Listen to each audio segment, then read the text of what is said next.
I'd like to welcome you to our group training session for visual supports. My name is Navjoyt here, and I'm an instructor therapist, and these are my co-workers, Karlie and Lucas, who are also instructor therapists. And we'll be going through this whole presentation for you together today. But before we begin anything, I'm going to go over a little agenda with you so you know what to expect. We're going to begin with a little pretest. That's just for us to see to scope out your knowledge about visual supports, how you feel about them, what you think, and you'll have 5 minutes to complete those. After that, we will go over what are visual supports, and we'll go over some types of different supports. I would want you to keep in mind though that we've selected 6 visual supports to go through with you, but this isn't the entirety of visual supports that are available. Also, we'll go over some considerations of visual supports when you're choosing what kind of support to use for your learner. We will also go through some advantages and disadvantages. And then at the end of our informative session, we'll be handing out post-tests to see what you've learned from our session. And at the end of the post-test, we'll have a little space for you to ask any questions and we'll hope to answer those questions as best as we can. So now we're going to hand out the pre-tests. Karlie and Lucas will do that, and you'll have 5 minutes to complete the test. Good luck. Time's up, and Karlie and Lucas, will you please collect the pre-tests? Okay, so now we're going to begin with what is a visual support. So a visual support is considered to be a strategy that can be used as a prompt or establishing operations to help induce target behavior. So prompts, you can consider them as additional cues that you as a mediator will offer to the learner. And establishing operations, an antecedent, so something occurring prior to the behavior that makes it more motivating for the learner to produce the target behavior. Along with this, I would also like to point out that there's a difference between a visual support and a visual that's a critical component of an SD. So for example, a stop sign wouldn't be considered a visual support. It would be considered an actual SD that is telling us that we need to stop. Okay, and next, we're going to get into an example of a visual support. So PECS. PECS is a picture exchange communication system. So with this systems, learners will use pictures to exchange with an individual to get a desired tangible item, edible or an action. For example, to sing a song, ride their bike. You would use it because some learners on the spectrum are nonverbal or they have very limited communicative skills, which makes it difficult for them to communicate their needs and their wants and individuals around them to understand. Therefore, using a PECS book will enable the learner to effectively communicate their desires to the individual learning.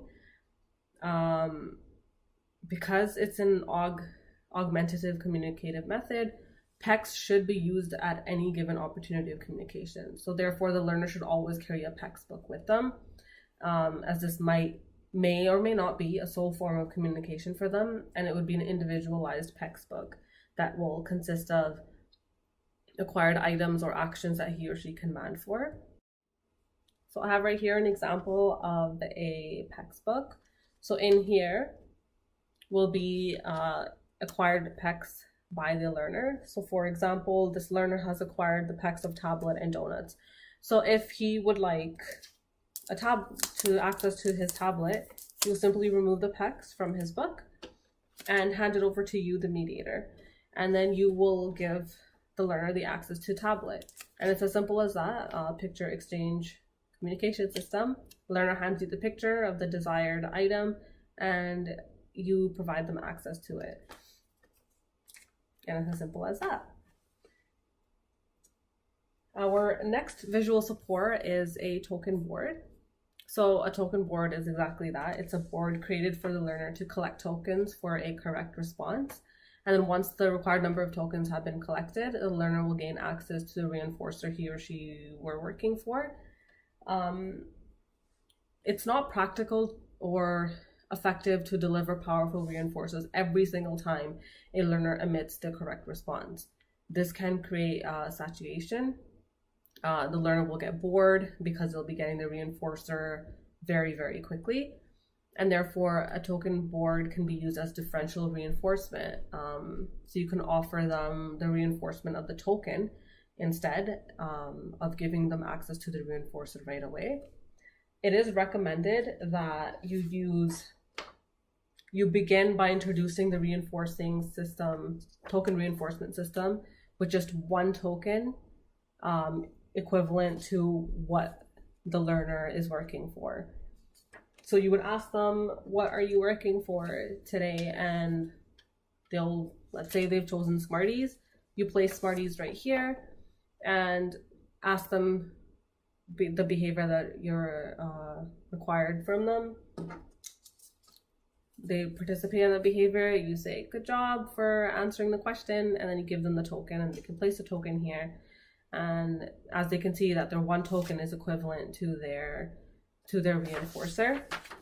As that system is introduced, you can have a token board that involves asking for more, requiring them to get more than one token in order to get their reinforcer. So here the learner would require 5 tokens equivalent to their reinforcer. Choice board. What is it? A choice board is a visual that includes pictures of different items, activities, actions, or anything available to the child, providing opportunity for the learner to decide on what they would like to work for. Choice boards can be used in session to allow the learner to select what they are working for. Why do you use it? Choice boards allow the learner to choose what he or she wants to work for. Children with ASD may not be motivated by common items or activities. Therefore, these learners may lack motivation to participate. Offering a choice may give the learner a sense of control and motivation to work towards something they are interested in. As well, choice boards are used to structure free time. They can also be used in combination with a first-then board or a token board to establish what the learner is working for. When do you use it? A choice board is a visual that is used prior to a task to increase motivation and participation while decreasing challenging behavior.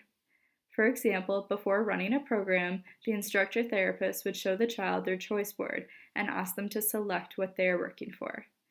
However, the child can change his or her mind about their choice during or following completion of the task. What are the teaching steps? The IT or parent adds pictures to the choice board that are available to the child for the child to select. The adult reviews the options with the child and allows the child to decide what he or she would like. The adult honors the choice of the child and praises the child for making a choice. Next is first-then board. What is it? A first-then board is a visual that says first on the left with a photo beneath and then on the right with a photo beneath. The board uses photos to communicate the expectation of the child to first complete a non-preferred task and then receive a reinforcer. For example, a student may be shown a first-then board that says first eat lunch, then have iPad. Why would you use it? A first-then board is used to clearly communicate a demand and increase the child's understanding of what they are expected to do. It is used to motivate the child to complete the task. When do you use it? Before a challenging situation or when a learner has low motivation for a task. For example, if sitting at circle causes high behaviors, you could use a first-then board before starting circle time. This board may say first circle, then toys. What are the teaching steps? The therapist fills in the picture for first. The therapist then asks the child what he or she would like to work for. The therapist can use a choice board, which was discussed earlier, to do this. Either the learner will move the picture to the then section or the therapist will, depending on the student. Next, we have visual schedules. What is it? A visual schedule provides the learner with a representation of the sequence of tasks during a set period. For example, the morning, the full day, or one IBI session. A visual schedule is a long strip of laminated paper with pictures lined up on it and an all-done pocket at the bottom. A visual schedule might have play, bathroom, snack, gym activities on it. After completion of each task, the student pulls off the picture and puts it in the all done pocket at the bottom of the schedule. Why do you use it? A visual schedule communicates to the child what they can expect at various times throughout their day. It is used to organize the day and create a routine, to encourage the child to be independent, to facilitate transitions, to support during change, and to reduce anxiety. When do you use it? Prior to a challenging situation or a known difficult time or transition? What are the teaching steps? The therapist will create the schedule. The therapist will gesture to the first activity. The learner is expected to respond by attending to the visual and go to the location or activity. Once the activity is completed, the therapist will prompt the learner to move the pictures to the all done pocket, or the therapist will do this him or herself. The therapist will gesture to the next activity, and so on. Throughout the process, gestural and physical prompts are used, and prompts should be faded as quickly as possible. Next, we have social stories. What is it? A story is a story used to provide the child with information about a social situation that may be challenging for them. For example, going to the grocery store or dentist, not winning a game, or saying sorry. The information is described in detail, including background on social cues, likely events, and reactions of oneself and others, and reasons for people's reactions. Why do you use it? To increase the child's understanding of social situations, to give the learner perspective on thoughts, emotions, and behaviors of others, or to help the learner predict the actions of others and teach him or her appropriate reactions. When do you use it? During social situations that are difficult for the child. What are the teaching steps? Establish a schedule for reviewing the social story, for example, once daily before the target situation or multiple times per day. Present information in a structured, consistent, and simplified manner. Following reading the story, provide opportunity to practice social situations. Fade out the social story with success by decreasing the frequency of review. All right, everybody. I'd like to thank my colleagues Navjoyt and Karlie for going over what a visual support is, as well as the different types of visual supports. What I'll be going over today is the considerations, as well as the advantages and the disadvantages of a visual support. All right, so let's get started with the considerations. So what to consider when creating a visual support as well as implementing it is you want to base your decision to suit the interests of the learner as well as their level of understanding. For example, if your learner is interested in cars, would you base your visual support off Christmas trees? Probably not. You would lose your motivation from your learner, and that visual support would not be as effective. You want to use colors for your visual support to make it more appealing for your learner, as well as different size fonts such as large font to ensure that your learner has a stronger understanding of what their expectation is. You want to create your visual support to be portable and discreet.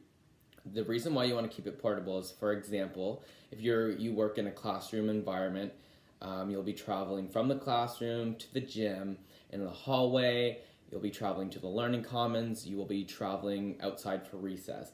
To keep it portable is to ensure that the consistency of the visual support program is continuing throughout the day. And for it to stay discreet, you don't want your learner to feel different from their peers, as they may see that their peers may not be using a visual support and they may not feel so great about themselves afterwards. It is always good to create a backup visual support. Sometimes after daily use over time, your visual support may become ripped, broken. It is always great to have a backup so you can continue to relay that information that is going on, as well as consistency throughout the program that you're implementing. So now we're going to move on to advantages of a visual support. So some advantages of a visual support is that it helps the learner with consistency and changes to help prevent problem behavior. The more consistency and changes to predict in the future, the less problem behaviors you'll have. It'll help decrease dependency on an adult assistance. As well, it'll help the learner learn more, help the learner who have difficulty with receptive and verbal language. Some individuals may be visual learners, so to learn through receptive and verbal language just might not suit their needs.